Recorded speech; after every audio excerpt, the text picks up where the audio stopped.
Hello, ladies and gentlemen, and welcome to NJPW Puro Reso Review. I am your co-host, 2/3 Andre C. And right over here, it's the Irish princess herself. It's Melball. How you doing, Melball? I am doing great, Andre. I am frustrated with my gym, but we're seeing a light at the end of the tunnel. We're at a point. They were painting today, Andre.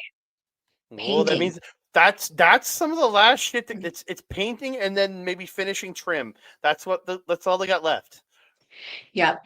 They were projecting end of month completion, but it looks like they might actually be finishing next week. Which makes me happy because they had no cable machines available for me today. And when I had intention of doing a back day, kind of sucked. Mm-hmm. I made it work. I used the Yeah, big boy machines when I could find them in the corner downstairs. They were covered in dust, but we made it work. I guess nobody uses those, eh? Well, I mean, it was close to the construction area and the painting area, so they might have thought that it might have not been used. And I think that the dust might have actually been like the drywall shit. They were sanding, getting prep work and stuff ready. I don't know. I don't care. I have enough alcohol wipes to wipe it down. I was happy. I got my back done. Felt good. The dip machine was actually not out of order today. That worked out for me really nicely, so I got to use that. It's also an assisted pull-up machine, so this compensated for the fact I couldn't do pull-downs. Oh, it's the thing that you grab on and you put your knees on or whatever, and Yeah, there's an option. You can have the little thingy-majiggy up, or you can put it down if you don't need the weight to help. because the dip My you can hold on shoulder's the side. still a little janky. You can Yeah. hold on the side and do the dips, right? And if you want it, if you Yes. need assisted with the pull ups, you can use the thing to help you. Yeah, there's 3 different ways to hold for the pull-ups. There's the wide grip, there's the close together grip, and then there's the one that kind of looks like an L, so you could do this way. All right, I'm learning about working out on a wrestling show. Sweet. Hey, I mean, hypothetically speaking, 2 and 2 go together. If you're good, yes, it does.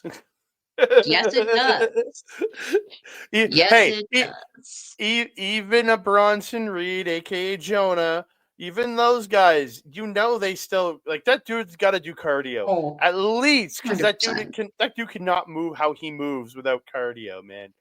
So He's a thick guy, but you can see the muscle. You can oh yeah, definitely see that underlying powerlifting-esque muscle. He's very Jeff Cobb.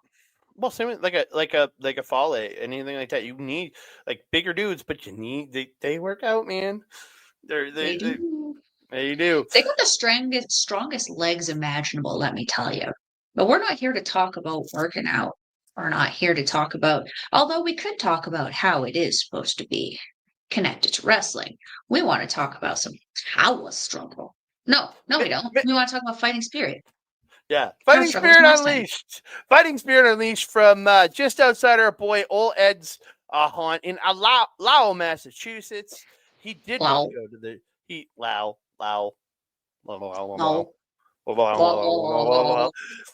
did not go to this show, even though he was planning to. He didn't end up going, but rude. We're going to talk about it. Before we do that, I want to thank each and every one of y'all for tuning in here. Any of y'all that are still here after all of our ridiculous talk for the first 4 minutes, thank you so very much for joining us here.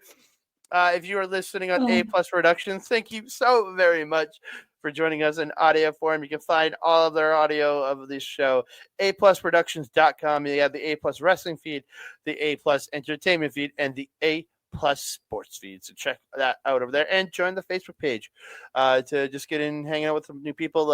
All the new Blue Sky socials are now up over there. If you want to get the information for them for Blue Sky, you can check that out there. And then if you are watching us on the YouTube, whether it's Andre Melball Wrestling Talk, whether it's a backbreaker video, thank you so very, very much. We do appreciate y'all for joining us here. Please like the video, subscribe to the channel, comment down below. Don't forget to share us out to your friends, family, and just the kooky little monsters that exist in this world. And don't forget to hit that notification bell so you can be alerted every time we drop a new video. Ding dong. Nom nom nom nom nom nom nom nom. Cookie Monster over there? It's Kooky Monster. Oh, goodness. He is for cookie. All right, let's get into this. Let's talk the Fighting Spirit Unleashed show, which my notes are labeled under the name of next month's show, Strong Style Evolved. For some reason, I changed Style Evolved, and I went looking for the notes today. I'm like, what the hell? Where are my notes? And then I saw Strong Style. I'm like, wait, I haven't done notes for that in open. And I'm like, damn it. Yes, I did. So I kicked it off. Pre-show match was a Strong Survivor match. The Strong Survivor, Matt Vandergriff, no longer the aerial chemist, taking on Seabass Finn. Man, Seabass Finn's got a hell of a forehead.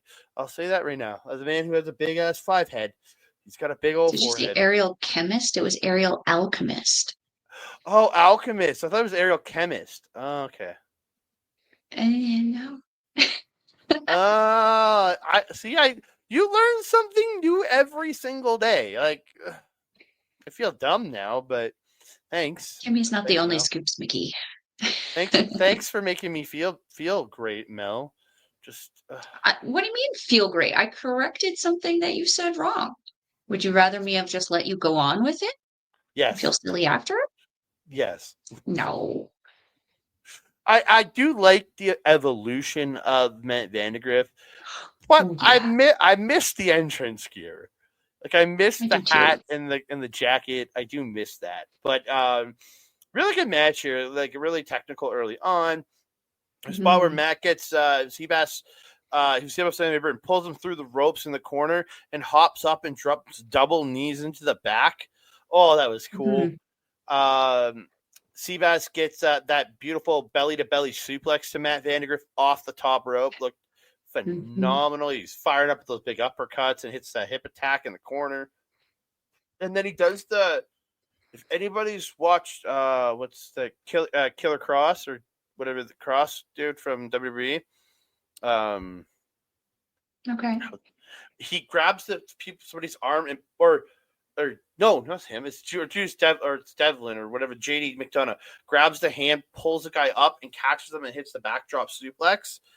Oh yeah. Seabass does the same thing where he grabs the wrist, pulls him up, catches him, and hits him with a German. That looked phenomenal, man. Very unique style, yeah. Yeah, Cross did it too. He did the same move but it was a Saito suplex instead of the backdrop suplex. The Saito suplex. Okay. Yeah, Cross did it. Pull up into the Saito suplex. But yeah, just that pull up into the German looks so smooth, man. I love that.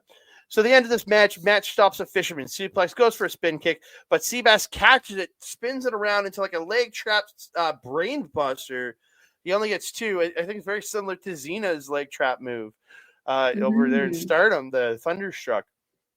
So he fires up, he pulls the straps down, and according to Walker Stewart, like his idol, Kurt Angler, because he's Seabass, he called him his idol, Kurt Angler. I did hear that. And I was like, at first I thought, I was like, is it a joke?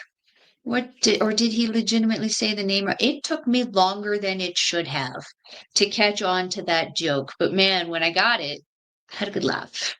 They're making a bunch of fish jokes on commentary throughout this match. I loved Veda and Walker for it. Oh, that was so good. He pulls the strap down. He goes for a fisherman suplex, but Matt slips out, hits the spin kick, follows it with Bloody Sunday for the win. Before we get to the post match, what did you think about the match? Like, it was cool. It was nice. I loved it. This was my first time seeing Seabass Finn. When he first came in, I was like, "Who is this?" I'm confused. Yeah, but then he started off with Vandergriff, and I was like, "Oh, okay." I really like the unique styles that both of these guys had, and it was a great opportunity to kind of show them off. There was one point where like Seabass is jumping off the ropes, like not even jumping, like just kind of rebounding off of them. And he kind of does that weird little rebound where he like rebounds off his traps. You know what I'm talking about? Did that Mm-hmm. a few times in the match. I don't really see a whole ton of people do that. I think I've seen it once before, but it's like I couldn't tell you who I saw it do it. It's that rare, and I watched that much shit. Um, but it was really, really cool to see these two kind of combining the styles together. We do typically see a more aerial kind of style out of Vandegrift. He was actually suspiciously grounded this match, in my opinion, in comparison to what he usually does, but it Mm-hmm. didn't take away from his ability to perform because this match was phenomenal. And he Mm-hmm. picked up a very dominant win over Seabass Finn.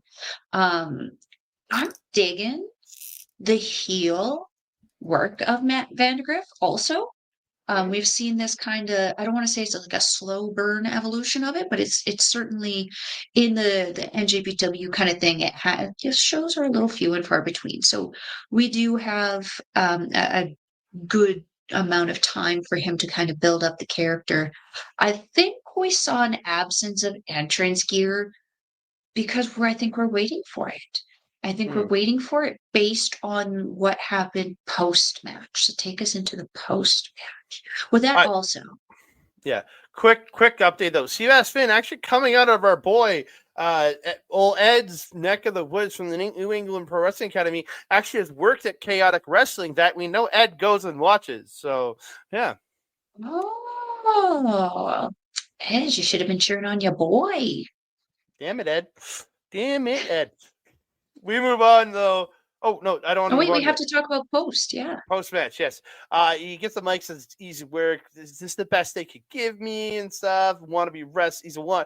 Seabass want to be wrestler, just like the rest of them. And he's a disappointment to his family. His family's disappointed in him, and it's just like, oh my god. He says he's been busting his ass. He's 7-0, undefeated for 13 months here in New Japan Pro Wrestling. He's beaten everyone, and Zane J shows up, and he's like, even this guy. And Zane J takes the mics. He calls him man. He's like, you're the man. You're the strong survivor. He's like, but you beat me a long time ago. I went to Japan, shaved my head, and I'm a new animal. I've been to Japan, and this is my heart. And he's talking about the logo, what it means. He says, I want another opportunity. I want another shot. It was just like, it started because he's had that kind of white rapper gimmick almost going on early on. So it started the way you were saying it, I'm like, oh, is he going to start flowing like Eminem here? One shot. I was One starting to feel the opportunity. same thing. Yeah, I was like, oh no, you just got rid of the cornrows, my dude. Let's not revert back. I'm very happy he didn't. Yeah. So Matt gets some mic passes. You want another shot? Rocky and Rosser and Rocky were so embarrassed by your beating in Chicago. That's why they sent you to Japan. I laughed so hard at he that. said that, yeah. And he's like, you got the match. Get out of my ring, bitch. And then as he goes to leave, Matt attacks him, knocks him to the floor, hits a backdrop onto the apron, back in the ring. He hits Bloody Sunday, and this is where he poses over Zane J. I'm telling you. Do I think that Sonata leaving Just Five Guys was a good idea? Yes. Do I think Bullet Club was a good idea? Yes. Do I think War Dogs was the best place for him? No. I think he should have went to House of Torture. I think Matt Vandegrift should have been the next Bullet Club War Dog. He is definitely a strong brand, which I think works with Gabe Kidd. Gabe Kidd he's a strong champion. He's gonna be here a while. Hypothetically speaking, being that he retains his title tonight. So yeah, I think that Matt Vandegrift, his heel work has been going very, very well. This was a very good promo from both of these guys. I felt that they had a really believable banter back and forth because sometimes you can get these people who are very obviously reading off a script. They just don't have that ability. I hate to say it, Natalia Neidhart is one of them. She just doesn't have that ability to portray realism when she's cutting a promo. Matt Vandegrift does not have that problem. He is very, very good. And same with Zane also. had very, very good flow together. They played off each other. None of the stuff sounded cringe. All of the verbiage that they used was very appropriate. It was quick. It was to the point. They said what they needed to do. Local guys take some lessons. It was great. Can we comment on the fact that pictures in New Japan Pro Wrestling don't suit a lot of people? In Mr. Seabass Finn here, not the best photo. I mean, it's kind of what NJPW does. I mean, Vandergriff looks great. I feel that Vandergriff is a cross between Chase Owens and El Phantasmo. God damn it! Now I can't unsee that. I knew I could ruin him for you. Right. God damn it! He's so cute, though. I don't know what to tell you. He's got a Halloween tattoo. What do you mean? I don't know what that tattoo is. It's not like it's a bad Halloween. Halloween, like Halloween themed. No. Like, this is Halloween. This is Halloween. He's got a jack-o'-lantern tattooed on his arm. I don't know. I assume it's Halloween. That's cool. Yeah. Tattoos are cool. We move on to the main card. David Finlay versus Kevin Knight to kick it off. Real quick. In between these two matches, the intro and this matchy match, there was a really cool promo. Touching tips. Swinging hips. No, I'm sitting on my hips. And I have no championship. You can still swing them. I'm sitting on my hips and I've got no championships. Mine are downstairs. There was a promo that they showed us from TJP, a very theatrical kind of promo. But what I liked about this theatrical promo is that there was still a voiceover. I like those kinds of theatrical promos. I like theatrical promos, but like, give us something. Prove that you can talk. And TJP did this. I thought it was a really good promo. It was very honest. It was very passionate. It was very to the point, and it was very very much setting up for his match tonight with Konosuke Takeshita. Now we can talk about this. So Knight drop kicks Finlay off the apron during his entrance, hits a punch to the floor. They end up going back inside, and Knight sends Finlay back outside and hits a tope con hilo to the floor. Go back inside and hits a huge drop kick for 2. They end up fighting the outside again. Finlay running him into the barricade and stuff, shoving him over the barricade. Finlay getting some in control there. A little bit later in the match, Knight goes for that pendulum DDT. But it gets stopped with Finlay throwing Knight over the top rope. It looked like a great spot. Finlay then spits at the crowd. Knight does avoid getting tossed into the post and then hops over Finlay, who goes crashing into the barricade. Knight then he goes that runs around across the aisle area, jumps up onto the apron and jumps off into the drop kick, sending Finlay back in the barricade. Love that spot.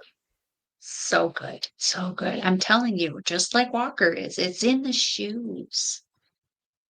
Take his sparkle shoes.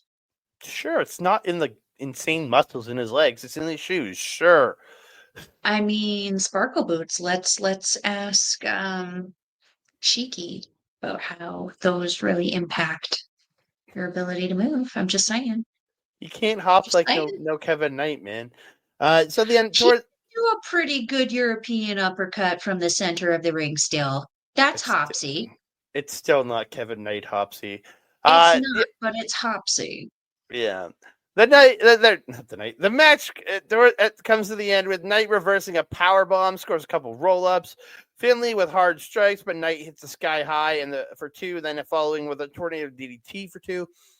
He goes for the pendulum DDT, but Finlay tosses him off, then hits him with the buckle bomb, and then a stacked power bomb for 2, and then follows it up eventually with the overkill for the win. Follows up eventually. I love it. Well, he'll do it, and then he'll stand up, do his jaw into the crowd, then go for the finish. Yeah. And it's funny too, because he doesn't have to work for the boos in Japan at all. The crowd hates Bullet Club over there. They boo the ever-living hell out of them nonstop. North America, though, we're kind of sadists here. We like the heels. We like the bad guys. So the crowd, I felt a distinct, like the crowd popped for Kevin Knight, but they were like, they weren't cheering and they weren't booing Finlay either. There were people clapping. Like it was a weird dynamic for the crowd for me because you could tell they wanted to cheer Finlay, but they know they're not supposed to. And because look at what he does. He plays to the crowd irregardless of what's going on because it's just part of his thing now. And I love it. I love that crowd interaction, even if it is a heelish thing and it turns out to be him just yelling like fuck you in someone's face. It's a fun thing because now that person's like, David Finlay told me to fuck me.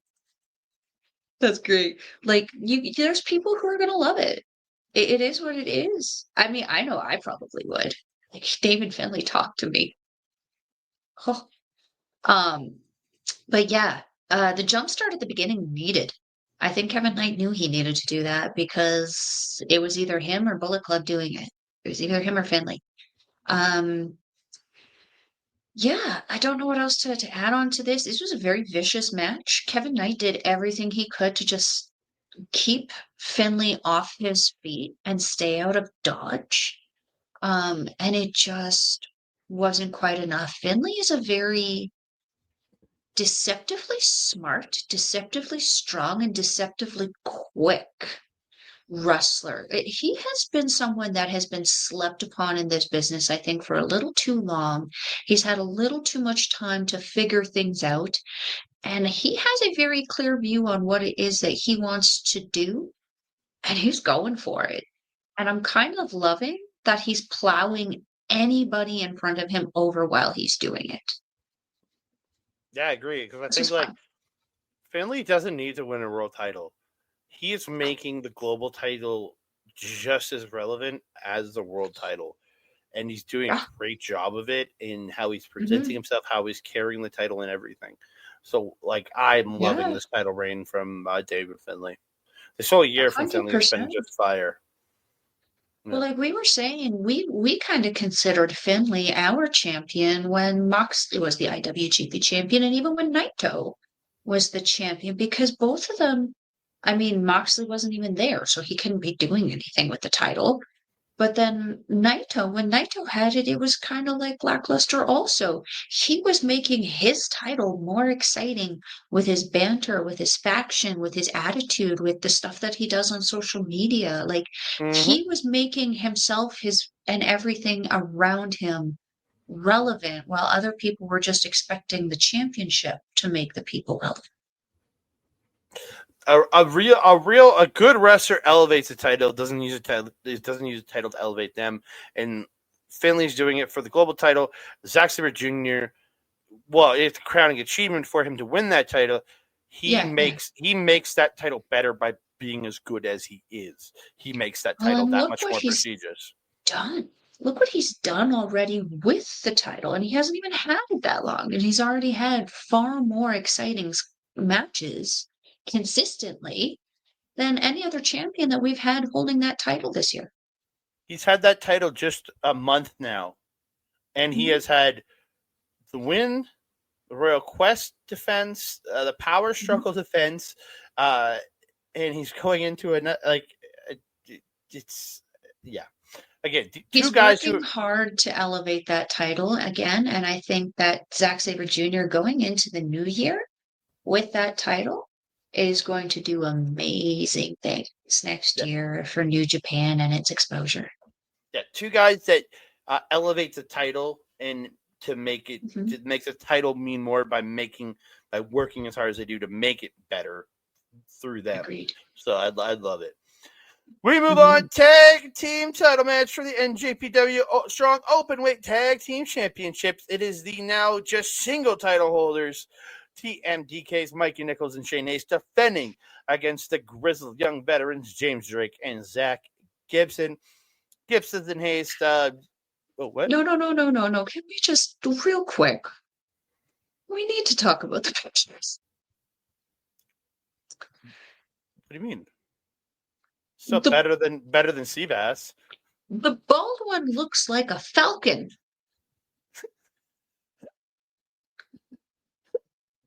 doing a dive in my face. Okay. The other one looks like a gecko with hair. What the fuck? New Japan! There's better ways to look aggressive without having us see what the bald one has had for lunch. Yeah. And that the other one is apparently a British Gene Simmons. And then you got TMDK. And this is actually the tamest I ever seen Shane Haste look in any of his promo pictures. But gosh, does that just not look like the most solid tag team you ever seen? Yeah, they really do, to somebody who cares, like you and me.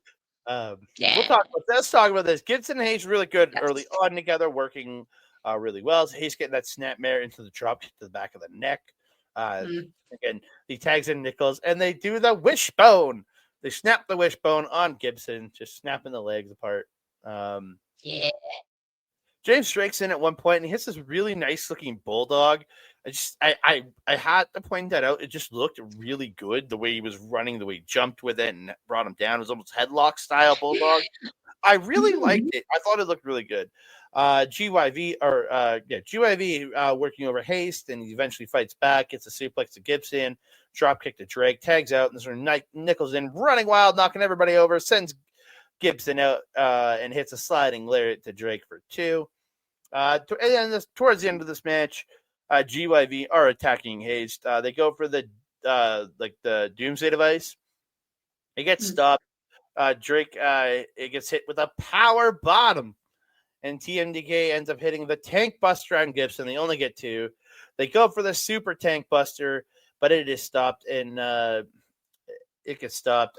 In the end, Drake they send Nichols out, and Drake gets the towel and grabs him by the head and whips him down to the mat, kind of stunning him. And then they both whiplash there, yeah, and the towel whiplash, as I wrote. And they get in, they hit Annihilation, or for your ECW faithful, the total elimination for the win. And we have new, strong Openweight Tag Team Championships. I'm happy for JYV. They're a great tag team. Well, what the hell, New Japan? Why are you booking my boys into losing? Just real quick before we get too far away, I don't know what either of those were. So for the people who are like me and who don't know what that finish is, can you describe it?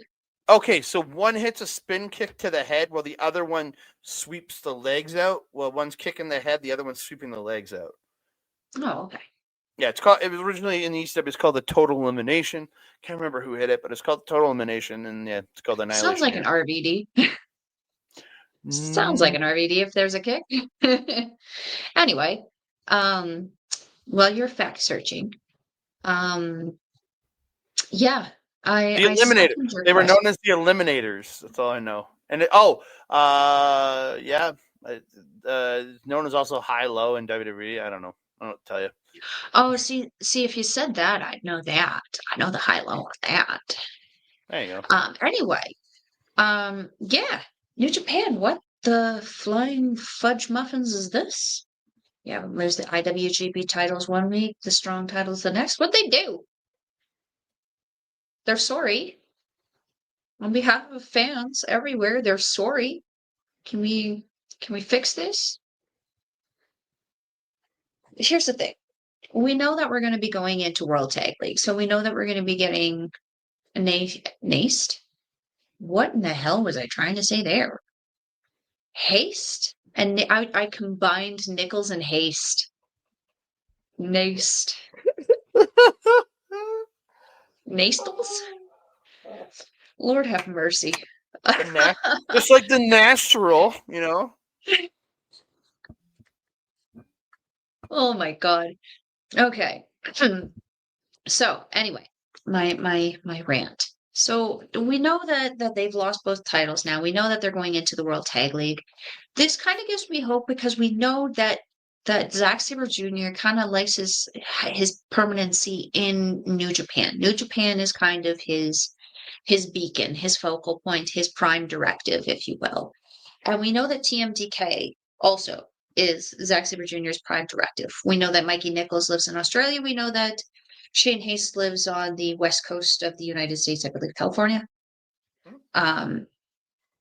Both can travel easily, which is merciful. Some of the tours can be a little shorter, a little longer. It depends. I guess selfishly, this means that we get to see our TMDK boys selfishly where they belong, and New Japan, because we know that they're going to be hypothetically utilized properly. Here's the thing: they have phenomenal matches. We've said this before. This is the team that you put into the title match when you want a banger of a match. But for whatever reason, it has been not necessarily if you want them to win the titles or not. You just want to really put over your champions. These guys can do it, and they seem to happily do it. And I love it because they put on 110,000% shows every single time. So selfishly, again, this means that we get our TMDK boys, because that tells me that Robbie Eagles isn't going anywhere. Obviously, Kosei Fujita is not going anywhere. And it tells me that we might be able to get big dates potentially over in Japan as well, which I would love. This also tells me that they're also trying to rebuild the New Japan Strong Tag Division, which after having to kind of go through the same kind of 3 or 4 tag teams over the last couple of years, I'm kind of ready for it. Do I like that they lost the titles? No. Do I like the potential implications, being that it's booked properly, Gato and Rocky? In nomine Padre and Filii and Spiritus Sanctos. Please bless this, wrestling gods, and let this work out for New Japan in the long run, because I feel like it's only a matter of time before there's gold back on TMDK. Yeah. There's a gentleman on Twitter you sent me predicting Wrestle Kingdom's outlook of a very golden Syrian, yeah. by the end. Yeah, I agree with that, man. I bet you do. That's why I sent it to you. I was like, you should follow this guy. You and him could be besties. Yeah, I think I should follow him. I think you should too. We move on. Mustafa Ali versus the Blackheart Leo Rush tonight. We get Blackheart, the Venom, the man with the venom all over him and everything. Real quick too, the promos these guys put out before.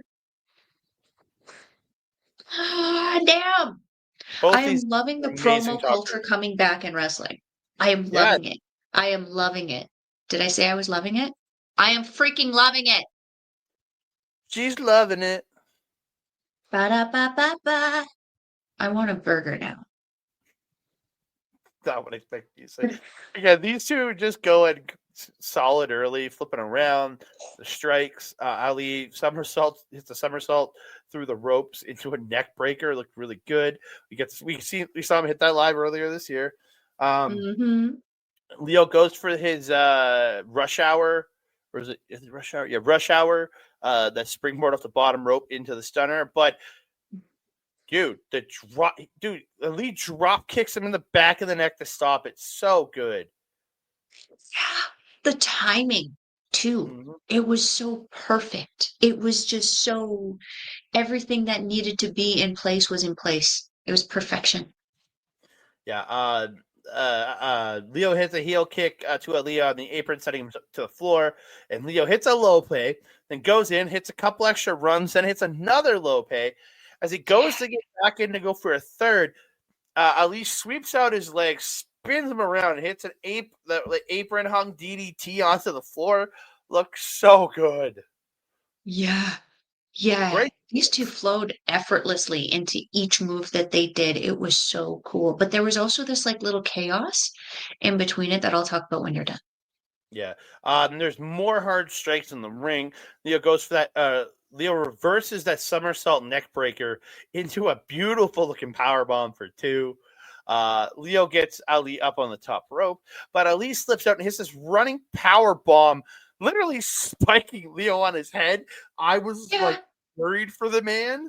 Oh. Yeah. Oh. Yeah, that looked a little rough. Yeah.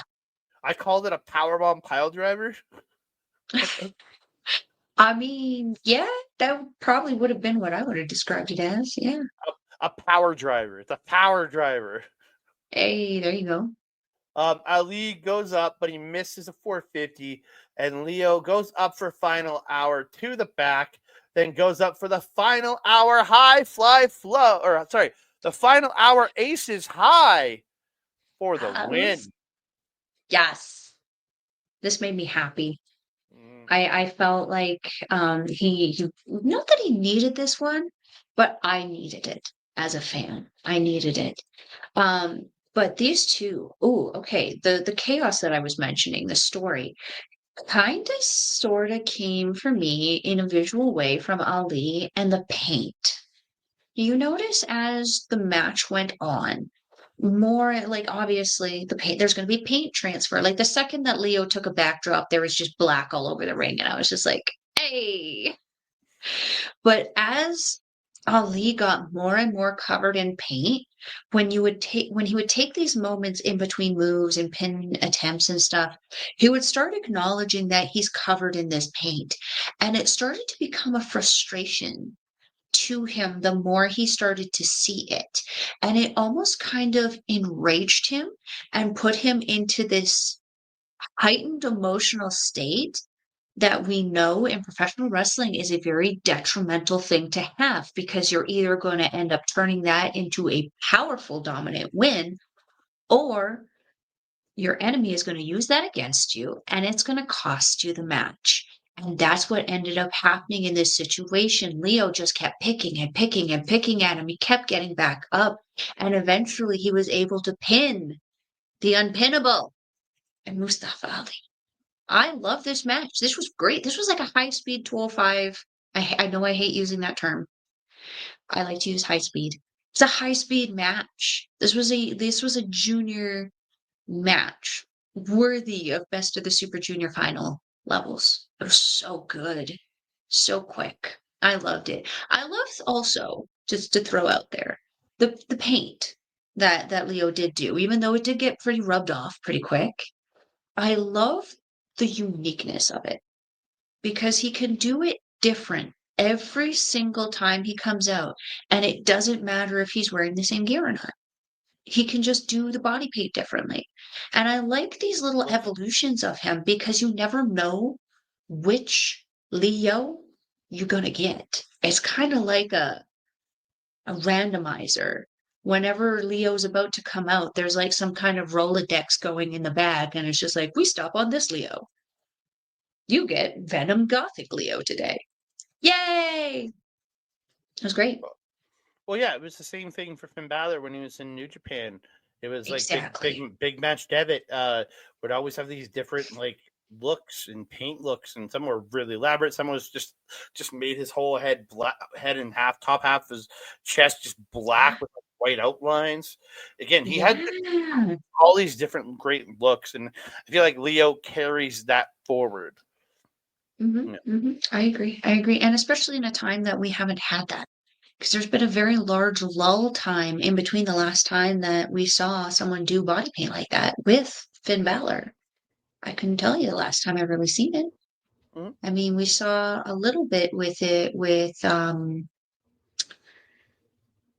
was it? They're escaping me now. Liger. That was it. We saw it with Kushin Liger when he made his return. But like I haven't seen anything kind of like that since. You know? And I appreciate that he does it because, again, it does give us something exciting to look forward to. Because now, not only when I'm seeing like a Leo Rush match, not only am I getting excited that I'm seeing a Leo Rush match, but it's like, which variation of him am I going to get? Because I don't know what kind of match we're going to get because he subtly changes the things that he does in the ring to match whatever character he is in that moment. It's fascinating. Yeah. We move on. 2 out of 3 falls match. Oh. West Coast Wrecking Crew, Jarrell Nelson, and our boy Royce Isaacs taking on Dirty Work, Fred Rosser, and my boy, Tom Lawler. He had fringe on his panties. Did you see? His panties. His Daisy Dukes. I'm sorry, Mr. Lawler. Don't hurt me. Hurt her. For the No! first fall is a tables match. The second fall is a submission match. And the last fall is an elimination last man standing strap match. We learned this, that it's an elimination match. We learned that towards the end of that match. We start out with a tables match. They're brawling around. Everybody's going trying to use tables. Everybody's fighting. Rosser takes Nelson around to the entranceway where the table's set up, puts him on the table, and Lawler dives off the stage onto Nelson to put him through the table for the first fall. So we then go into a submission match, and that I really liked that they really got into the work rate here. Everybody really working well, and again, they did it. All three of these matches were done in the tornado tag style. Nobody had to tag in. It was everybody just fighting and brawling, and it was great. And it made it much clearer for the pin breakups, everything like that. A lot of working on the ring. Lawler and Ross are really working for their submissions, the chicken wing and the choke. Isaac's getting a clover leaf at one point while Nelson has a crossface on him, but Lawler jumping onto them to break it up. They had a double submission on, they got a double submission on Rosser at one point too, I think. Was this when he started bleeding? No, he doesn't start bleeding till the next fall. Or maybe he did.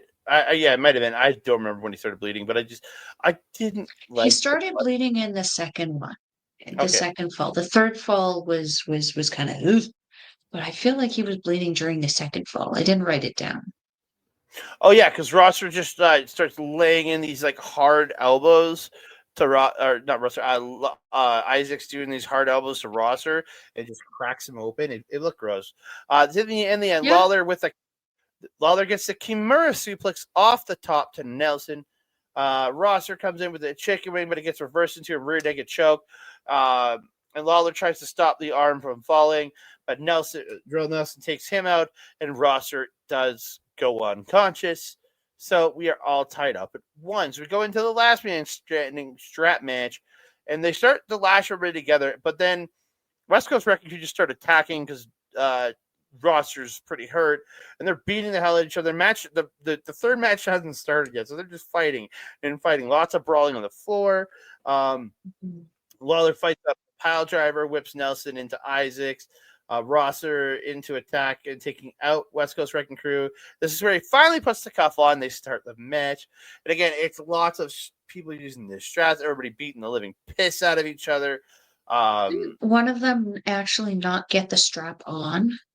Yeah, that's what I'm saying. They were brawling for the first couple of minutes with Rosser didn't have the strap with one of them out of it. Yeah, so it didn't start until Rosser did eventually put the strap on the wrist.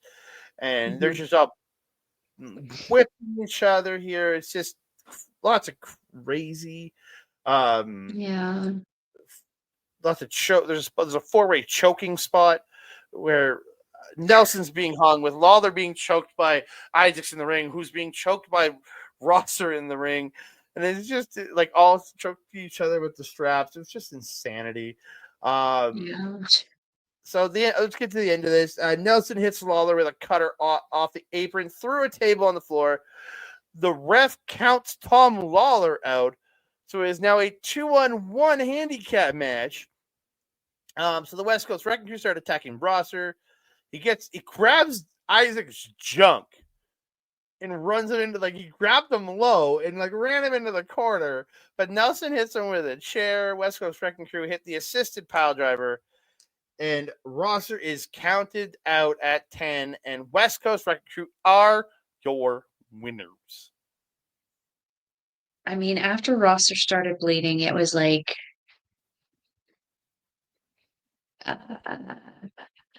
should wrap this up, boys. Should really wrap this up, boys. Why aren't we wrapping this up, boys? Could we wrap this up, boys? It felt a little too lengthy for the amount of bleeding that there was. And like then leaving him in there injured already, bleeding profusely. What do you guys think is gonna happen? Of course he's gonna start getting dozy, not know what he's doing, where he's grabbing. Like this was kind of chaotic for me, I'm not gonna lie. I was fine with it until Rosser started bleeding. Yeah, me too. And it could have been worse. I've definitely seen worser, especially with New Japan, Jun Kazut.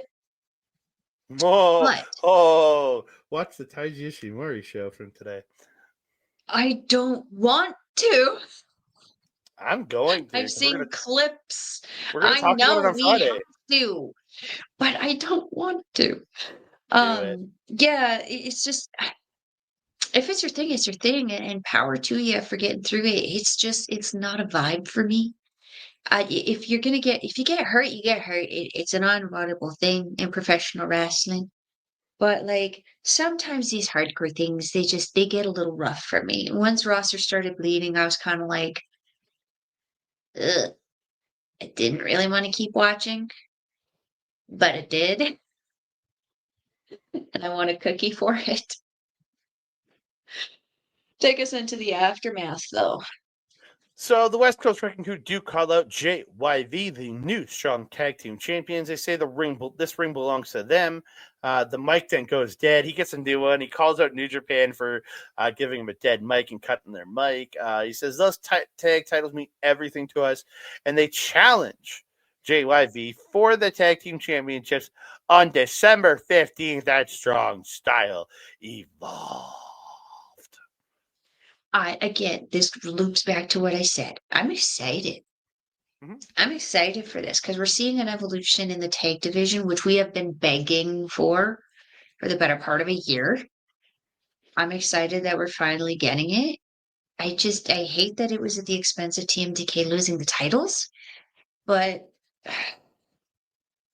I'm going to be here for it because we're going to get some new matches because I like Fred Rosser and Tom Lawler.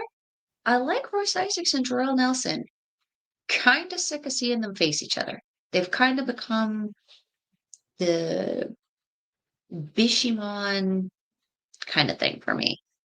The Sheik Akbar Shabazz and Richie Rage of New Japan Strong. Oh, not that bad. I watched that match almost every show for 2 years. And this was only one. I watched the Sheik versus Richie for almost 2 straight years. I know, but we've been seeing Rosser and Lawler versus Isaacs and Isaacs and Nelson, plural and singular.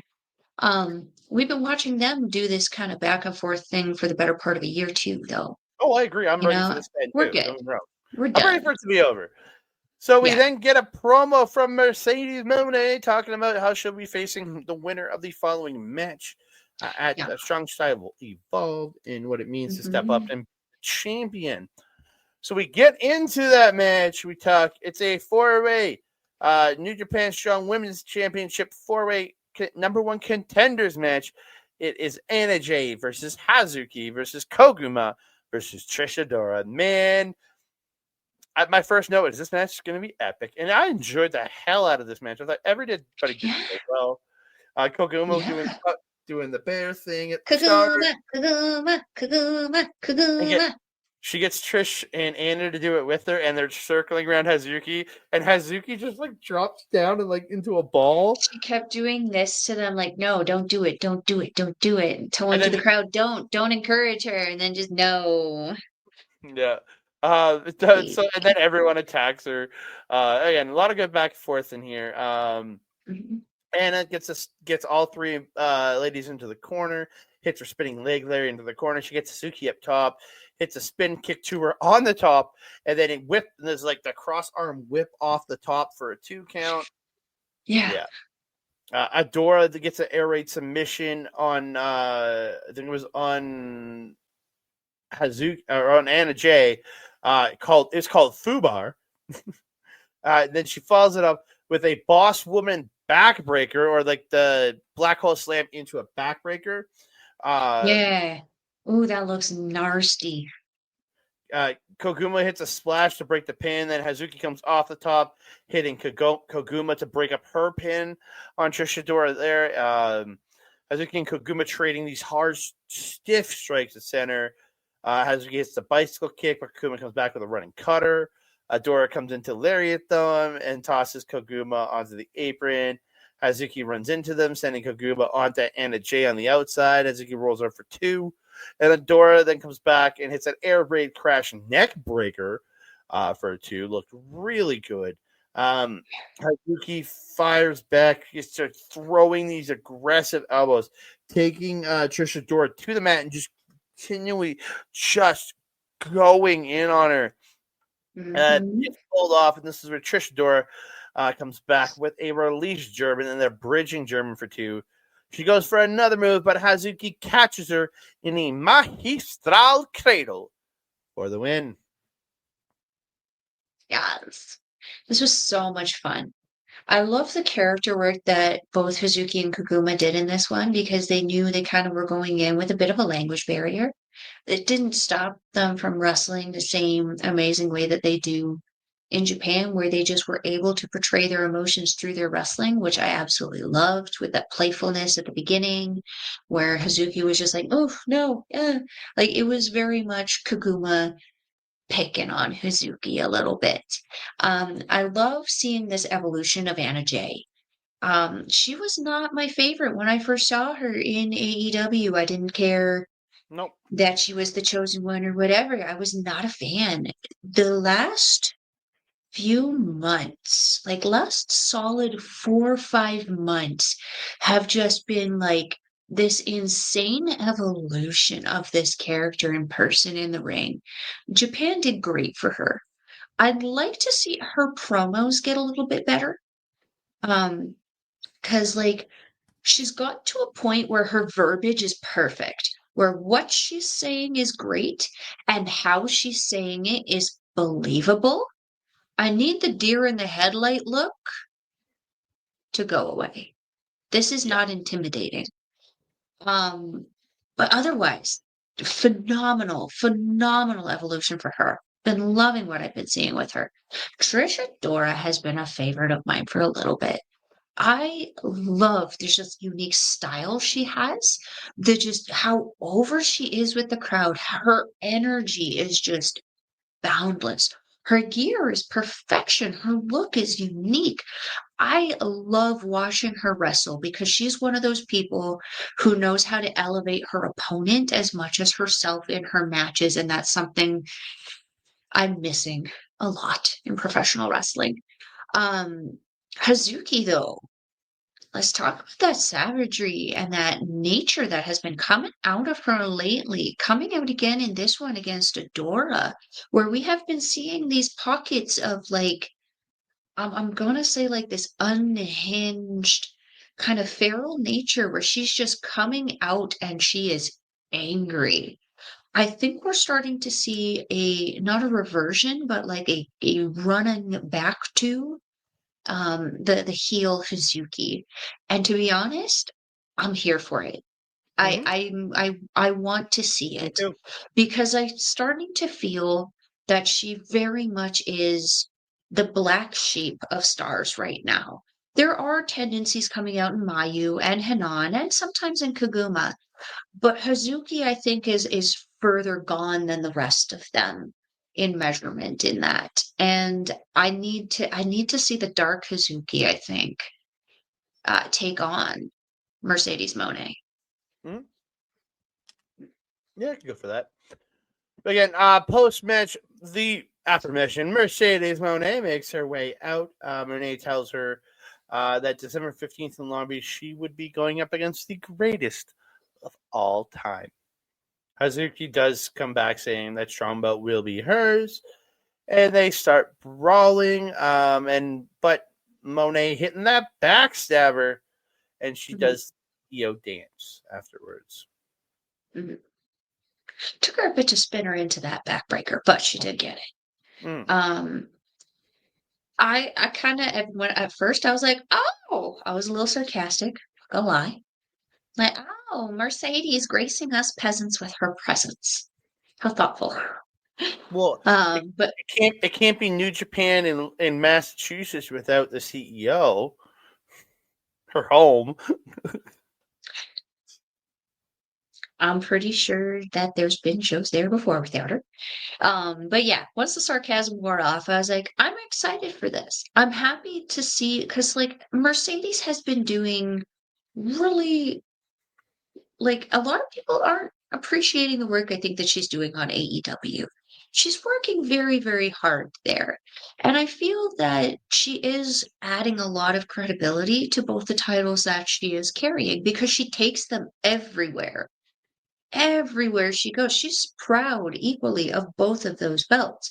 And I feel like the character work that we've seen her doing on AEW, especially with Camille and the kind of like what am I trying to say? The kind of bodyguard mentality gimmick that they're playing there. I like what they're doing.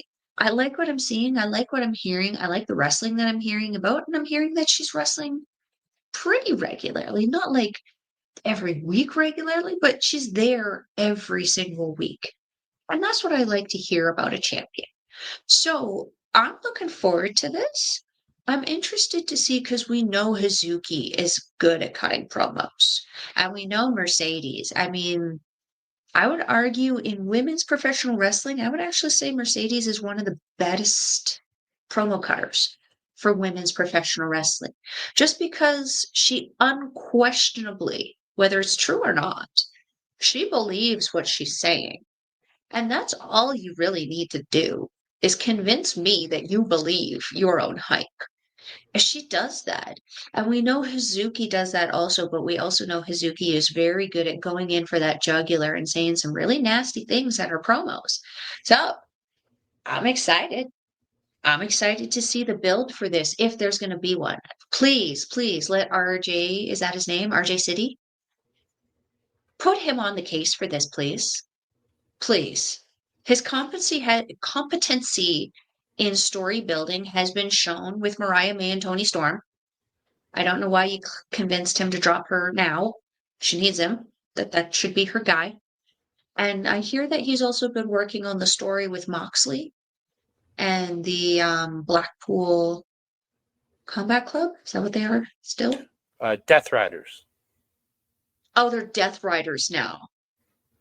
Okay. Okay. Oh, RJ City does not know how to book dudes because that program has not been good in my opinion. Oh, really? I found it very like all they've been doing is beating up mid carders, and it's just been like, okay, why do I care? Well, that's what you do before you go for the big boys. If you beat up Orange Cassidy, and now you're going to face Orange Cassidy for the world title. You like Orange Cassidy. I do, but not in the world goddamn title. He's a TNT title level guy. I agree. He's not a world title. So I also am not very. I haven't been really interested in AEW lately, so that doesn't help me either. I mean, my opinion on it is going to be lesser than yours because I don't even watch it. I just go based on what I'm hearing from other people who watch it, and they watch it because they like it. So, yeah. But getting back to it, we need RJ clearly booking the women's match then. We need him booking the story in this because that it was just so good. Yeah. Yes, I want to talk about this now because there was some stuff that I was just like, what's going on? This is a really good match. Listen, Goblin, nobody's to have fun. Shingo Takagi and Yoda Tsuji versus the Undefeated Kingdom, Matt Taven and Mike Bennett. I didn't take a lot of notes because I was sucked into this match. Kingdom, they're attacking first as LAJ go to fist, as they go to do their fisting thing. It was time to fist, I guess. Oh, are you going to tell Dean Richter to start Canadians' affiliation of Los Ingobernables? Los Ingobernables de Canadian. I don't know. Sure. I don't know how they say Canadian in Spanish. Los Ingobernables de Canada. I don't think it's just Canada. I think it's Canadian or something like that. Yeah, Canadian scene. I this is don't a know. great spot. Anyway, Bennett hits a spine buster to Suji. Taven goes in for the Lions up, but Suji getting the knees up looked really good there. Takagi getting that fake out at one point into the dangerous driver Takagi to Bennett. I always love that move. There's a slingshot into a kick by the Kingdom from the ropes and a springboard elbow over the top with Suji on or Takagi on the knees, or Suji on the oh knees. yeah, That looks so yeah. good. They continue the double team, and Taven hits a beautiful Shining Wizard to the back of the head as Suji for 2. Later, the end of this match comes. Taven gets involved, attacking Takagi. Takagi lays him out with a pumping bomber, and Suji hits a massive Gene Blaster to Bennett for the win. Bennett folded like a goddamn folding Lawn chair. chair. Oh, Yeah, look so good. And he I lawn like chaired. it. Yeah. The win. Kingdom raises the hands of LIJ after the match. Did they though? Yeah. Or Taven did. No. Oh, they did? Yes. Did you? This is what I wanted to talk about. Hmm. Afterwards, did you not notice the tension? Bennett goes to lift Suji's hand, and Suji rips it away, backs to the rope, shaking his head. There's tension there. And I don't know where it came from. Bennett noticed it right away. I don't know if you noticed how quickly they kind of pieced out at that point. But yeah, it bothered me. And Taven also noticed it and kind of moved Bennett out of it. I was wondering where it came from. Because the match went very smoothly from a fan's perspective. Maybe it didn't go quite as smoothly from the wrestler's perspective, but I found that odd, the behavior odd, because Suji was still smiling the way he smiles. But like I'm really recognizing based on when he smiles that we can't really tell if that means he's happy or not. Well, Suji did let his arm get raised. It was By Taven. By Taven. Yeah. Not by Bennett. He yanked his arm away from Bennett and backed up to the ropes and put his arms over the ropes. Takagi did, yeah. No. Suji. Oh. Yota Suji, the smiler. I recognized the smile because Takagi still had his mouth guard in. No smile. Takagi had his hand raised easily by Taven. Suji, Suji got here from Bennett and went, nope. Yeah, because Taven raised Takagi's, but Yes. Bennett, because Suji pulled the arm. I thought for some reason in my head I had Takagi pulling the arm away. I was telling you it was Suji. How are we getting confused? My brain it became Takagi in my brain. I don't know why. I don't know what's wrong with me. I don't either. But yeah, I mean, great match. From a fan perspective, this match flowed perfectly. Looked really, really good. Maybe there was something that didn't go so well. I don't know. I enjoyed it. If there's no lingering tension, I'd actually like to see this run back. In fact, I'm confused as to why the Kingdom isn't considered for the World Tag League. Switch out Bishamon and put them in there. Come on. Yeah, screw Bishamon. So post-match, Takagi does leave. Suji continues to celebrate in the ring. In a video, the lights go out. A video plays. Guy doing work on stuff, I guess. Like the hammer and anvil and stuff. Yeah. It's Jack Perry's fixing the title thing that he was doing. He comes in, attacking Suji on the floor, gets him in the ring, hits the glass jaw knee. He then gets the promo and he says he's put it upside January 5th for Suji, and he challenges him for a match at Wrestle Dynasty. Perry goes to hit another glass jaw knee, but this Takagi returns, running him off, and the crowd chants, "You're a pussy." They aren't wrong. He's a member of House Torture, so he's obviously a pussy. It comes with the card. Like you get a card when you join House of Torture. Welcome to House of Torture. These are your honorary things. You're a pussy. Wear a goat head. Yeah. To be fair, though, again, to be fair to Jack Perry, we shit on him a little bit. But his time with House of Torture, debatably the best time that he's ever had in his career, because look at what you got sent back, AEW people. You got sent back this pissed off kid who suddenly found his charisma, suddenly found his voice hole, and could like actually say something without sounding cringy. Like, he's actually someone that I would take seriously in a higher championship level now, just because of how much he yaps, runs his mouth, and then backs it up. He could always back up his stuff. It was just, he wasn't a very well-rounded wrestler. He had 50% of what he needed to be successful, and now he went to Japan and found the other 50% in House of Torture. Don't know how that happened, but it works. And I'm actually excited for this match because we know that Perry's going to come in like a little spider monkey, and Suji's just going to be like a roof.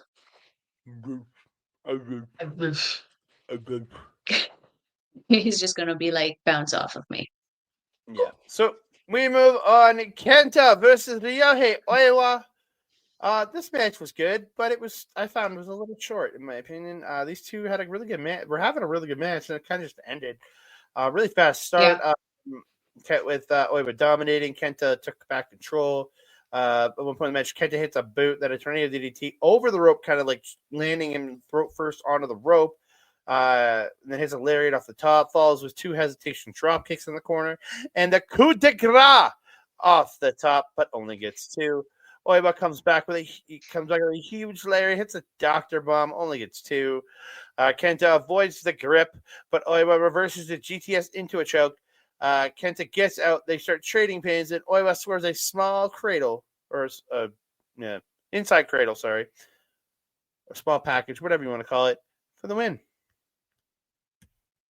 And Kenta's pissed after the match. Well, yeah. Kenta got Kenta'd again. Yeah, this match infuriated me for that. Because it's like Kenta over. What? They weren't going to put Kenta over against Oiwa. Why the flying? I know you're a big Oiwa fan, but why the fuck would they put Oiwa over? Because Kenta's about to be the job. Kenta and Owens are about to be the job guys in the World Tag League, and Oiwa's going into a World Television title match at Wrestle Kingdom. That's why. That he's gonna lose. I love Kenta. It's just he is a low man on the totem pole in this company, which is sad because he's a freaking legend. But he's a low man on the totem pole in this company for some weird ass reason. I'm trying to wrap my head around it too. Are they still punishing him for leaving and going to be Hideo Itami? Because if that's the case, Kushida should not be tag team champion right now. Yeah, Kushida left after him and came back after him. He should still be in the Kenta fucking tunnel of being punished like Kenta. Kenta has been putting so many good frickin' matches on since coming back to New Japan, and he keeps getting cock-blocked. And he is getting cock-blocked. I don't understand it. The guy who does the booking is literally one of your frickin' managers on your frickin' team. How are you not getting booked into wins? And then to feel credible still, you have to leave us regularly so that we start to forget who the fuck you are, and you have to come to North America and start wrestling here again. It pisses me off that he has been the Defy champion for like, how long was he the champion? Is he still the champion? I know he just had a title defense. I haven't seen if he won or lost. I'm looking right now. Still champion. So you had the Defy world champion lose to someone who's potentially in a TV championship match, which isn't even on a world title level. Bruh. No, That doesn't make sense. I love Oiwa, and I thought this match was a great show-off match for both of these guys because we saw the viciousness of Kenta, especially at the beginning of this, but we also saw the technical education of Kenta that we know has always been there. But we also saw this power in Oiwa and that intelligence in that technicality flow so well together with Kenta because he was able to counter Kenta's strikes with his power. This was a great match. And then it just yeah, the ending was just out of nowhere, and I'm like, what the fuck? It shit the bed on the ending. I found what Kenta did later in the night more exciting than this. What did Kenta do later in the night? There was stuff after the match. Oh, yeah. Forget the main event. You Tamatonga over there. Yeah, we move on. Tag team match: Shota Umino, Tomohiro Ishii versus TMDK's Bad Dude Tito and Zack Sabre Jr. Big Teach is back. Big Teats. So okay. So early on, Tito and Ishii are in. They're just slamming into each other, and the crowd is loving every second. This crowd was so into Big Teats, baby. They were all there for the Teats. Tito ends up dropping Ishii. Ishii reverses a suplex into his own. Ishii drops Sabre, and Umino hits actually a really nice looking flipping senton. A little bit later into the match, Sabre's in with Ishii. He gets the snapmare into the lack of neck snap. I call it that because there's a lack of neck in that neck snap. He goes to working the submissions. Umino breaks it up. Teats in with a senton Tomiko to Ishii for 2, then hits a suplex for 2. Again, the back and forth with Teats and freaking Ishii in this match was phenomenal. That made this match for me. Teats hits a buckle later in the match, a buckle bomb, a spine buster, and a Death Valley driver to Umino, but Ishii breaks up the pin. A little bit later, Teats is double teamed, and Umino hits his beautiful release exploder. Look great, and then Ishii falls to the sliding lariat, and then Teats gets up into an ignition of Umino, and Sabre has to make the save. Ishii takes out Sabre. And Umino hits a Blaze Blade, but Sabre stops the Death Rider. They go back and forth. Umino hits a Death Rider to Sabre. Umino hits a Tornado DDT, but Teats fights him off. They fight off the Ishii with a huge lariat. Big lariat by Teats to Umino, but he is reversed on the verdict, which is the F5, into the Death Rider, and Umino scores the win. Again, good match, and I understand why Umino won, because he is the challenger for Sabre. They're building him up, and this kind of gets him a win over one of Sabre's teammates, saying, haha, I can best your guys. Haha, I got a win over the MLW World Heavyweight Champion. No, MLW now National Openweight Champion, which he would lose the following day, I think. Yeah. Not a good weekend for TMDK, man. No. Who the hell did you guys piss off? I have no idea. I was like, what happened? Who did you enrage? Because this crowd was on frackin' fire for Tito. They were because the match started with Shota and Zack Sabre Jr. And the crowd, after their first little interaction, we want Tito, we want Tito, we want Tito. The crowd was lit for him. Did you hear when they fed him the loss? The boos that echoed throughout there was not good. You want to be building this guy up, but you don't want to be building him up at the expense of his credibility with the crowd. The crowd was not happy about this win. And I am with the crowd. I was not happy about this either. To be honest, when I saw this come out, I was like, well, shit. I love seeing Ishii, but I guess he's taking the loss in this because it would make sense because Teats is a champion and Ishii's not. Find out later why that was a thing. But if I'm being honest, I love Ishii. But man, you guys got to stop using him as filler fodder. And that's what he is filler fodder. He's that guy that you put in the top spots, those championship matches, because you know he's going to go hard, just like TMDK, Mikey Nichols, and Shane Haste. You put them there because you know it's going to pay off.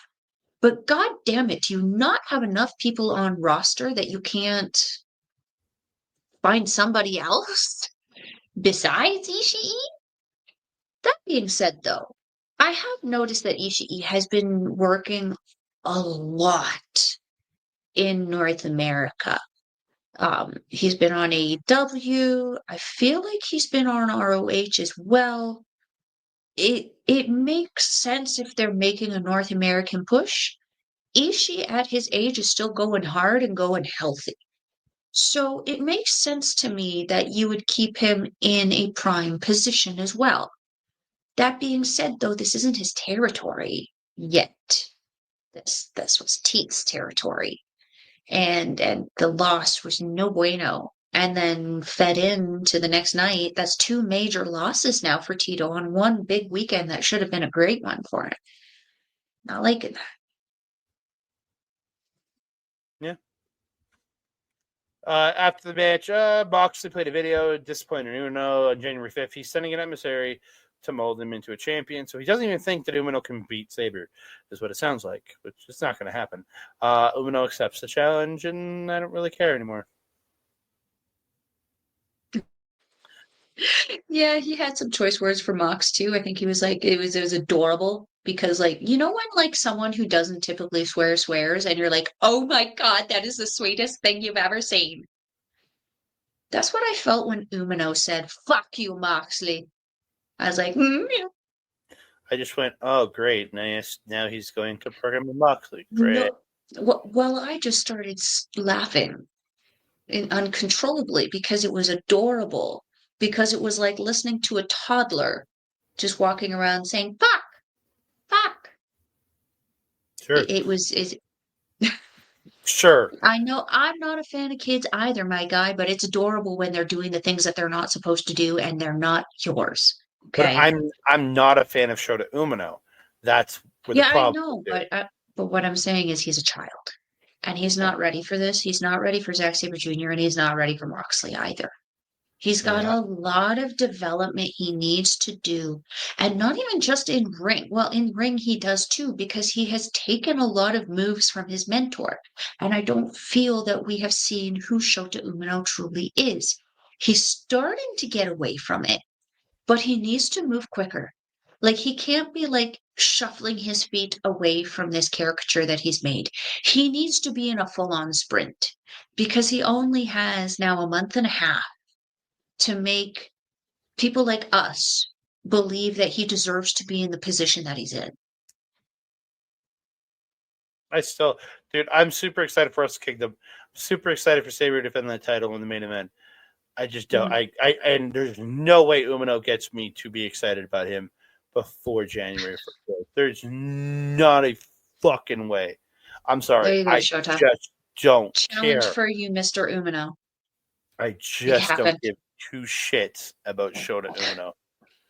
We move on. AEW International Championship match. Konosuke Takeshita, Mel's favorite, versus Venom TJP or Anti-Venom TJP. I called it Ghosty TJP because he was very white. Yeah, but I thought to me as a comic book fan, looked like Anti-Venom, who's is white with a bit of black on him. That's what it looked like to me. It was Anti-Venom. It was probably just an actual representation of the asshole. Maybe. It probably had nothing to do with anything that we're hoping it had to do with. It just was his thing. Oh, yeah. So they go in hard. TJP at one point gets an octopus in the ropes. Takeshita stops a sunset flip, lifting him, tossing him into the ropes. TJ does fight back. Gets the Muda leg lock, then into the bow and arrow. Takeshita fights out and scores a pop-up powerbomb for 2. Again, the transitions you see we're doing was perfection. TJP reversing a head scissors, reversing a move into a head scissors, and then they're doing these transitions. Takeshita gets him into a standing gory special. Looks just stretching him, like just Yeah. and then just goes, huh, and just lets TJP just flop to the mat. Yep. So Like just the strength is insane. yeah, the run at one point the running knee does get avoided. Takeshita hits a kick and the German, but TJ comes back with a tornado DDT and both men are down. The trading strike the center as 10 minutes is called. TJP hit with kicks, but Takeshita pulls him in for a blue thunder bomb for 2. The end of this match comes. The running knee is reversed into a lariat, but TJP avoids the raging fire. But Takeshita reverses the octopus into a like Peach Thunder, like the Momo Watanabe Peach Thunder. Yeah, it looked like it, yeah. And but he goes for then the German to follow it up, but it gets put into TJP gets a victory roll for 2. They trade big attacks. Takeshita avoids a trainer DDT. It's a huge elbow dropping TJP. He goes up to the second rope, pulls TJ up, lifts him up, super raging fire, and he gets the win. This was phenomenal. Oh my God. The last 2 matches of this show just absolutely enraptured me. Like I was just like, this is why I watch wrestling. The psychology of these 2 men, the experience that they have. Okay, first of all, what you didn't mention at the beginning, TJP didn't actually do a legitimate entrance that he usually does. The lights went out, Takeshita's waiting in the ring, TJP behind him, starting off with the mist. I absolutely loved it, blinding Takeshita and taking the fight to him as quickly as possible because you need to. It's the alpha. We have at first I was like, he's a good-looking guy. He's a really good wrestler, but is he as dominant and alpha as he says he is? And his AEW showing, they were impressive, but it took the G1 to really turn me on to Takeshita's wrestling. And then winning this title of Ricochet and Will Ospreay. That match was insane. But then the experience of TJP, the unique styling that he has, and then again, this body paint. We haven't seen a lot of body paint. Now we get it twice in one night and 2 different colors because I felt like TJP's was more white than Leo Rush's black. So it kind of created this like ghostly figure that was just kind of almost like a spirit running around the ring, kind of facing Takeshita. And what I also loved about this is how TJP infuriated Takeshita throughout the match. Takeshita is really good about building on his frustration and his emotions. And like I said earlier, you either end up capitalizing on it with a dominant win, or it ends up making you look like a doofy. Konosuke Takeshita did not look like a doofy at the end of this match. Holy hecking crap. These guys flowed so effortlessly together. The reversals, just it felt like they were almost in a perpetual state of chain wrestling for the last few minutes of this match. It was incredible how they just flowed. It was like water. It was very impressive. There was one point where TJP went to do that Penta-esque kind of arm breaker thingamajigabadoo, and Takeshita was like, nope, and just yeet, went TJP. The strength, physical strength of Takeshita is just utterly insane. But it was so impressive to see how TJP was able to stay out of his grasp with that speed and just that experience in the ring, that he was able to walk out of the ring afterwards, because we've seen people get really banged the hell up by Takeshita and have a lot of problems getting out of the ring on their own accord. TJP was able to stay out of his grasp and avoid getting a lot of those power moves, and instead, Takeshita ending up with that kind of Katie Kaboom ending there with that. Oh, so good. I loved this match. This is such a combination of unique skills that was just give it to me more in every show. Yes, Takeshita post-match calls himself the greatest international champion. He will defend at the Tokyo Dome. Who's next? He calls them all cowards. Takagi Dodge eventually shows up. And according to the match graphic, the Wrestle Kingdom match is for the Never Openweight Championship. So yeah, I'm not sure if he's actually defending this title at Wrestle It doesn't Kingdom. sound like it. Yeah, and then out rolls another person.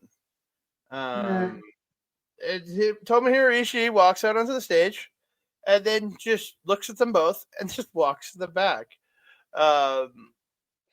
Yeah. Oh, okay. Sorry, I'm looking it up. If Takeshita is the international champion on January 4th, which there's still 2 pay-per-views left for AEW in the year, the title will go on the line. Otherwise, it's just a never openweight championship. It's a potential double championship match as long as Takeshita still has the title by then. So, yeah. No. Yes. Shiga Takagi will be international champion.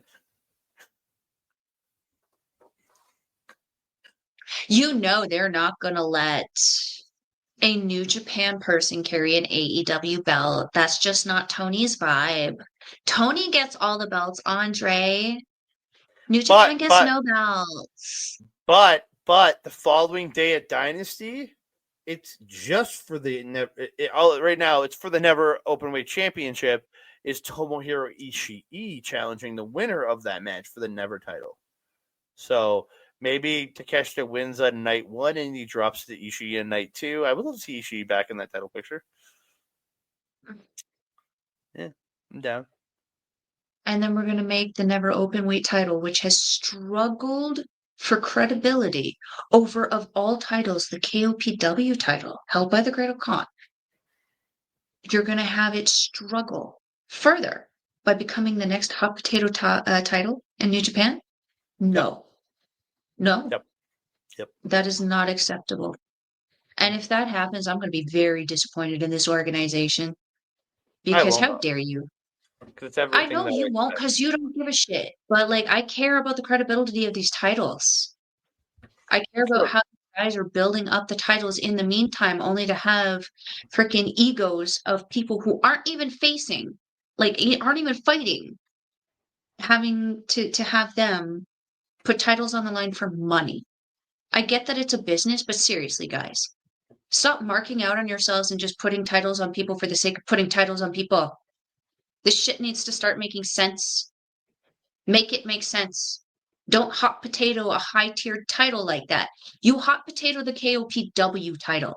That is your hot potato title. The Never Openweight title, how are we supposed to take it seriously? I'm not sure. Mel's fired up about this. Well, yeah, because freaking, I know that I have been calling for years. You can tell, you know this. For 2 years, we've been talking about this, nearly 3. We need to have companies working together.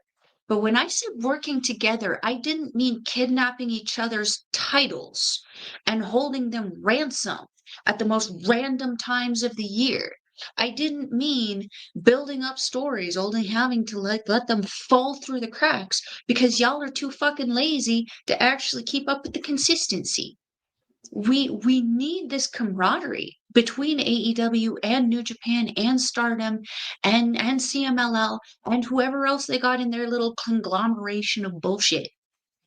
But we can't have AEW going, well, because I'm the primary money giver, we're going to put all the titles on my guys because they're going to be the only credible people in 4 fucking companies. No. Your job as owners is to ensure that each individual company has their own divisions to stand upon. What does New Japan have to stand upon right now for their tag division? Hell, what does AEW have to stand upon in its tag division? Bucks? Yay. No, we need cohesion. We can't just be giving all the belts to Tony so that we get publicity. Like, I love seeing Takeshita rewarded for this title. And he put on a hell of a freaking year, not even just a match for this title, year to earn the privilege of holding this title. But do I think he needs another openweight title just to stroke Tony Khan's ego or Don Callis' ego? No. Does he need to come over to Japan and show that how dominant he is? Absolutely.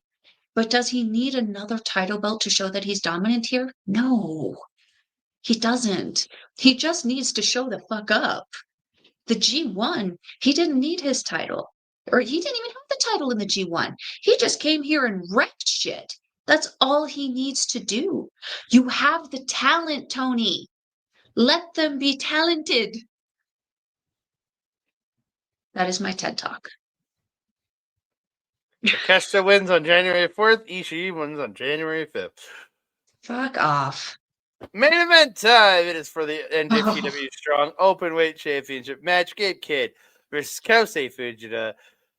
Holy crap, did these two beat the shit out of each other. Gabe Kidd stops a moonsault early on off the apron, brainbusters him on the floor.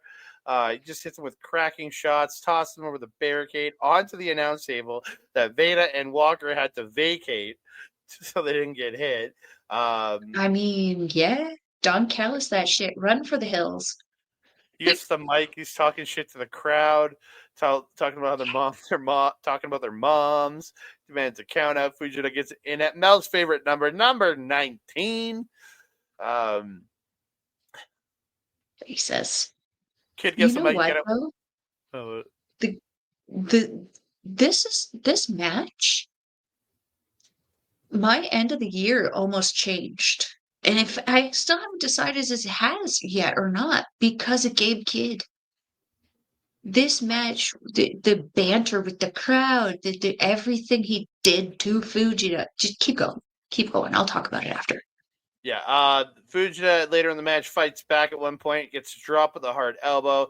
He continues to fight back to trade strikes to center, super fast, back and forth, bang, bang, bang, bang, bang, bang, bang, bang, just amazing.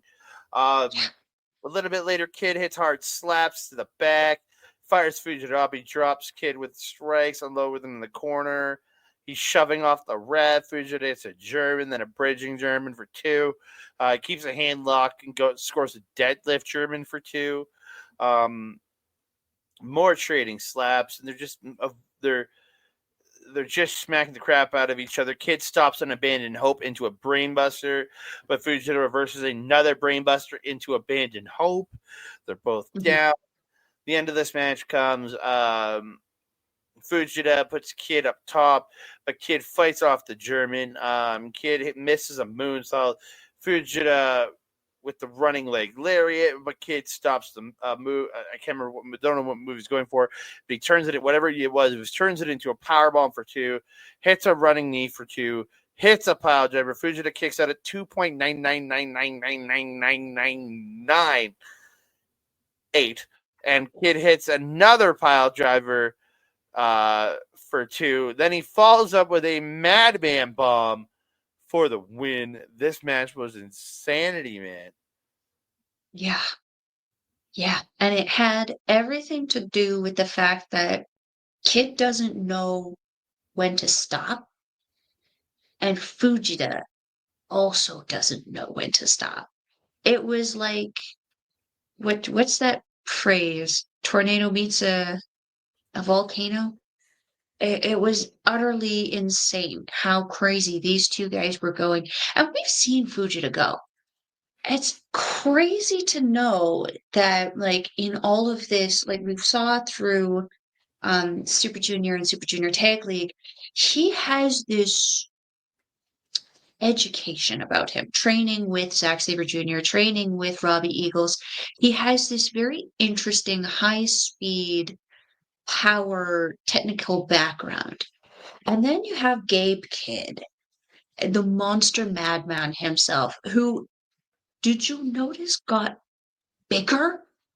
He is thicker. That man has put on a lot of muscle. And then he got some new ink. You got to be terrified of a man who has a demon on his knee, and then one of his moves is kneeing you in the face with said demon. It's like you feel like you're meeting your maker or something. It's got to be terrifying. But Kidd beaconed to the crowd, giving Fujita that little, because he needed a rest at that point in time. Kidd just beacon at the crowd really got them fired up, but you notice they never turned on him. Kidd is a favorite out there. He's making quite a name for himself. And he might be one of the most unhinged, wild, unpredictable, one of the more dangerous people in professional wrestling today. But man, is he popular. Man, is he popular. And so is David Finlay. These war dogs are insanely popular in the US. Again, looping back to what I'd said in the first couple of matches, we love our masochism here. I think we like that punishment. We like the idea of just bare knuckle brawls, and I feel like Gabe Kidd in professional wrestling is the closest thing that you're going to have to a bare knuckle fight when you're in the ring with him, and I kind of live for it because there's that he has that in his back pocket where he's just going to pull out a fist and throw it. But look what he did to Lio Rush's face the last time that happened. Busted him wide open with just his fist. Mm-hmm. Like, how many people can, like, who aren't fighters, like, aren't legit fighters? Who could say that? That I just popped somebody in the face and I busted them open. Exactly. I loved this match. It was the perfect wrestling match for me in that it had enough technicality, enough power, enough banter, enough of a story of aggravation that these two have been working on. I loved it. It was just that perfect je ne sais quoi to top off the end of the night. And then there was more. Yeah. So post-match, Kidd's going for a pile driver, but Oiwa comes in to attack him. Kenta comes out to attack Oiwa. Oiwa eventually fights them off and hits the grip on Gabe Kidd. Oiwa then challenges Gabe Kidd for Strong Style Evolved on the 15th of December for the Strong Openweight Championship. Ballsy Mama Jamma challenging for 2 titles. But I'm here for it. He could be I'm excited to see it. He could be a double champion coming out of Wrestle Kingdom. You're funny. I love Oiwa. I will be annoyed if he gets a singles title before Tsuji, before Yomura, even though Yomura is out, before even Shota. I will be annoyed. Yomura has had a singles title. Oh, right. He had to lose. Yeah, he did. Okay, so, well, we'll take Yomura out. If he wins if Oiwa wins a singles title before Tsuji, before Shota, it's not going to be okay for me. Well, because those guys have been. Yeah, I was going to say, technically he will when he wins TV title, but Tsuji will win one a couple hours later. So. No, he's not winning the title. That's Cobb's title. It's coming back to the United Empire because the United Empire needs something more credible. So, if we can disagree on this all night, my guy, Oiwa does not deserve a title within his first year. Period. Let's not keep disagreeing. Let's let's quickly run down the. I'm going to quickly just give you the matches for Strong Style Vault that has been announced. Strong Survivor match: Matt Vandegrift versus J. We already knew that. Mina Shirakawa returning to the Strong brand to face New Japan Academy graduate Johnny Robbie. Then we got Hichisero versus Lio Rush. That'll be phenomenal. Lucha versus Bouncy. That'll be an interesting. Well, because technically, I would say Lio Rush is technically a lucha, but the difference in size. I mean, that's always a thing for Lio Rush because most people are bigger than him. Relatable. I'm 5'3", 0 survival skills. Lio actually has all the survival skills though, but it's going to still be interesting because we know how big Hechicero is. So yeah, that'll be fun. We got a 4-way match, a preview for the junior tag title match at Wrestle Kingdom. TJP versus Clark Connors versus Kushida versus Kosei Fujita. It's going to be an interesting one. It's going to be a very interesting one, actually, because you got the two hungry young ones in Clark and Kosei, and then you have the educated veterans in Kushida and TJP. You already know what I think is going to happen. I posted it on my social. Yeah, Kosei Fujita's going to win. No. Well, TJP gets the win. It means he's not winning Wrestle Kingdom. Tag team match: Jack Perry and Konosuke Takeshita versus Los Gobernables de Japón, Shingo Takagi and Yota Tsuji. I think that's going to be a really fun match, setting up both their January 4th and 5th matches, respectively.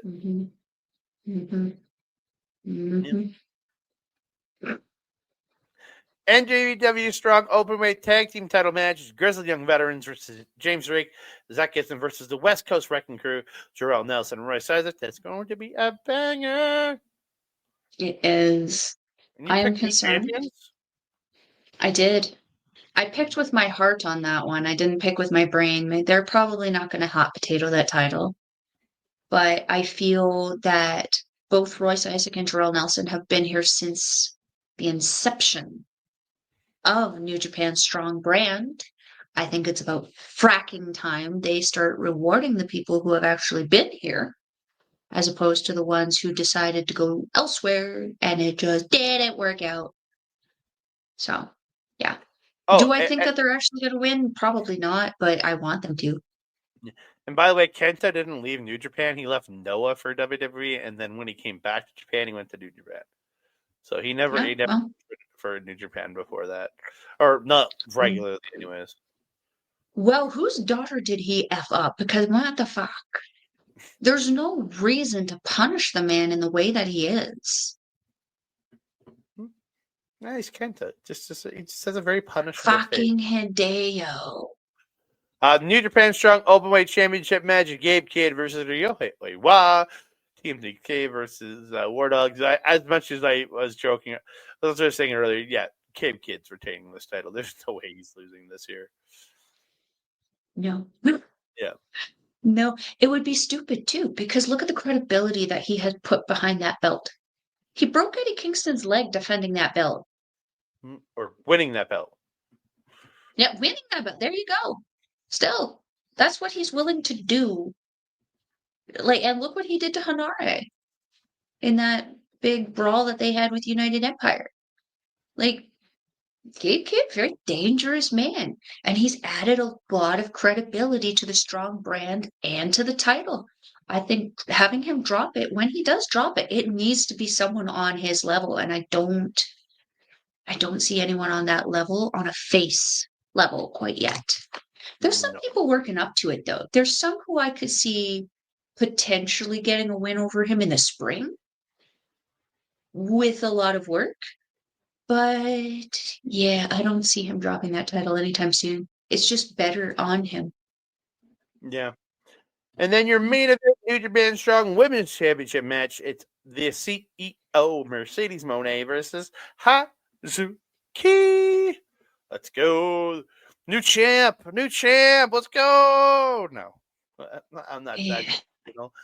My heart says Hazuki all the way. I would love to see Hazuki have a singles title. I feel she's done a lot of work. She's been dealing with a lot of frustration. She deserves a title. But it's just smarter marketing to have that belt on Mercedes right now. And she has a couple really, she has a good story going on. She's had a couple strings of stories consistently since getting to AEW. I think we should leave it on her for a little while longer just to gain some more credibility for that title in particular. I agree. But we have come to the end of another episode of NJPW Road Wrestling Review. You can find me. You can find me on the X at That Canada Guy, TikTok, Instagram, and Threads at That Canada Dude. You can find me on Facebook at TikTok, Instagram, Threads, and I think Blue Sky. Blue Sky? Is that That Canada Guy? Wait, hold on. I don't know if I'm at That Canada Guy yet. Great audio and video of me looking up my blue sky.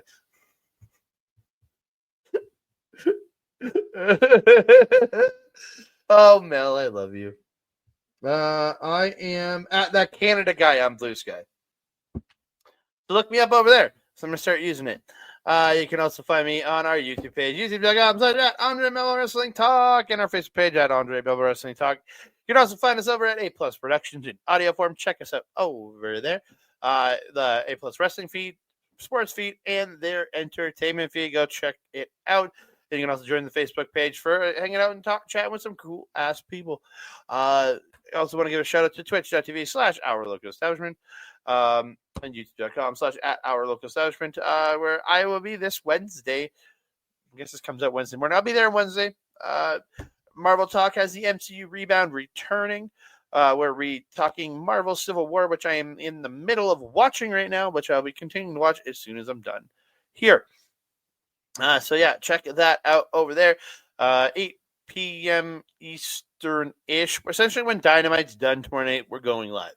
Because Ed watches Dynamite, I guess. I don't know. I'm not going to be watching it, but Ed says that post Dynamite, so I don't know. Yeah, so check us out over there. One more shout out to Mike the Ref over at youtube.com/backbreaker video. Simulcast all of our stuff. Go to his Twitch channel, twitch.tv/Mike the Ref. What was the face? I just hit my fingers and I'm trying not to. Okay. I thought you were like making fun of Mike. I'm like, whoa. That's not cool. You were like you were puffing your face up. I'm like, oh, that's so mean. Because it hurt really bad and I didn't want to yell in the microphone and I couldn't mute it. All right. Yeah, go to twitch.tv/Mike the Ref for all his great gaming content. Usually he throws a raid to us after his AEW stream is over. When we're talking Marvel, he'll throw us a raid when he's done with that, because I know he plays, but he's been playing GM mode afterwards after his AEW stream on Wednesday. So check that out. And you can see all the replays of his gaming content, youtube.com/@backbreaker_gaming. Melball, where can they find you? If you're wanting to follow Melball, you can find her on the X thing at Collins Melball. You can find her on everything else: Facebook, Instagram, TikTok, Mastodon, and Blue Sky at Melball Collins. You can also find me on Our Local Establishment programming, Japanese Wrestling Update, with this guy every Friday at 8 p.m. Mountain Time. Unless it's not. I will let you know on social media if it's not. This Friday is going to be a live episode. Yeah.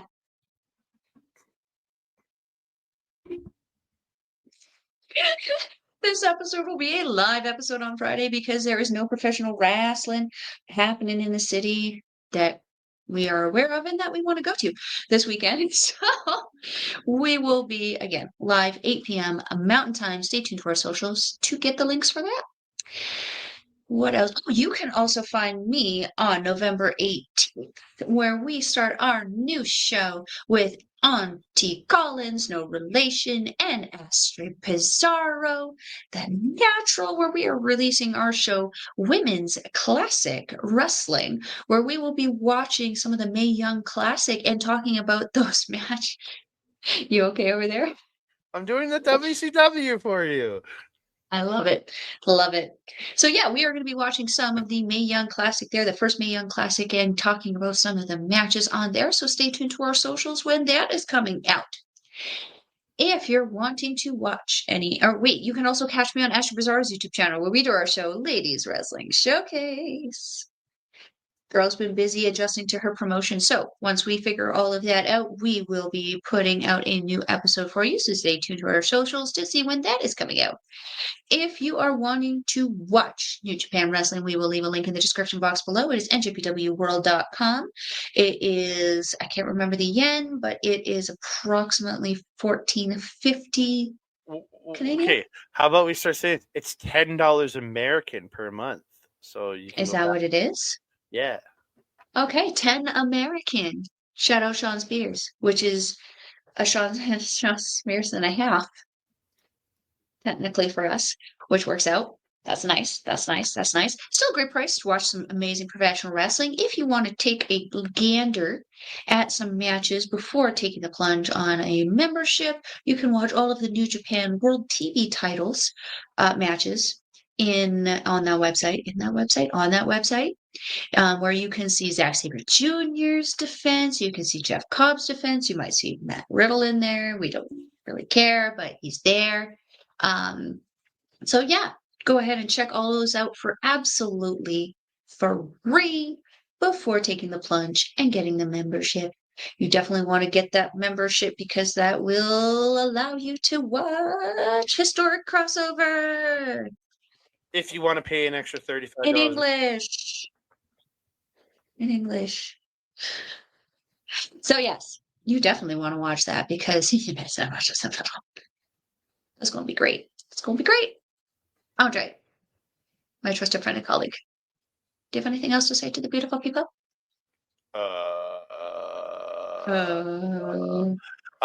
Oh yeah, I gotta click that away. Just want to say thank y'all for joining us here, whether you're on A Plus Productions. Go over there, check us out in audio form at aplusproductions.com. Check out the Facebook page and join us there to get all the great chatter over there. And also want to thank y'all for, if you're tuning in on YouTube, whether it's Backburger Video or Andre Melball. Thank you so very, very much for joining us here. Please like the video, subscribe to the channel, comment down below. Don't forget to share us out to your friends, family, and people that own red water bottles. And don't forget to hit that notification bell so you can be alerted every time we drop a new video. That's pink. Ding dong. I mean, technically pink is diluted red. So It's still pink. It's diluted red. It's still pink. It's diluted red. That's why it's marble. It's pink. That being said, it's red. It's a red affiliate. Pink. It's a red affiliate. That being said, I am your Melball. Pink. Over there is an Andre who only showed me Sean Spears today. Yes. We will see you next time. Adios.